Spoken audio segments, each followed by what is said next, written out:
So, how would you respond to criticism that is potential relevant to your research?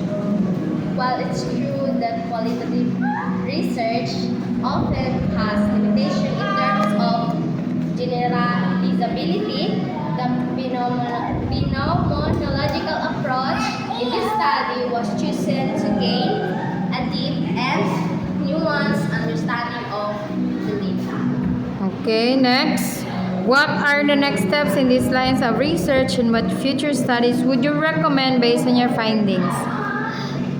Future research could focus on comparing the psychological and social effects of brain trauma across different grade levels in schools, providing a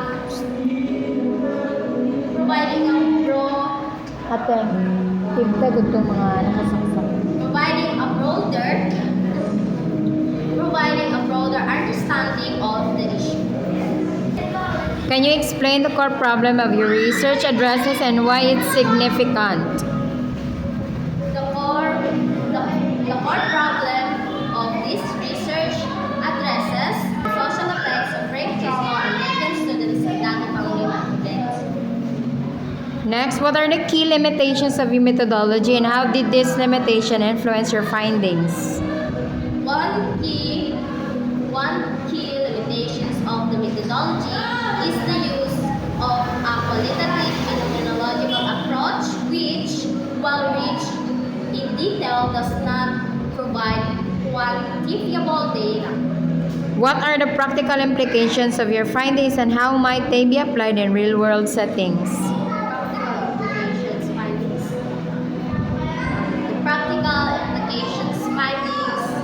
The practical implications of the findings point to the need for schools to develop and implement trauma-informed policies. Next, what are the potential limitations or challenges in applying your findings? One potential challenge in applying the findings is the variability in school resources and staff training.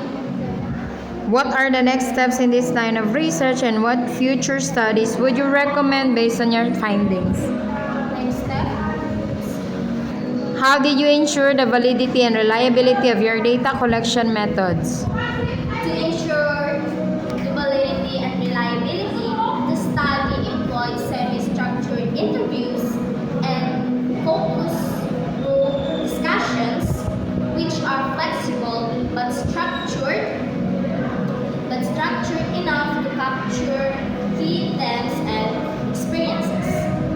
Could you elaborate on the statistical analysis you employed and justify your choice of techniques?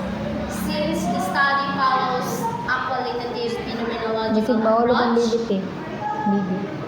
it involves statistical analysis in the traditional sense, quantitative methods like regression analysis. Next, what are the most significant findings of your research and how do they contribute to the existing body of knowledge? The most significant findings include the prevalence of anxiety, depression, and PTSD among the survivors, as well as social withdrawal and strained relationships with family and peers. So, did your research uncover any unexpected results and how did you interpret this and what are their implications? One unexpected result was the disparity in level of support from school personnel. Okay, congratulations.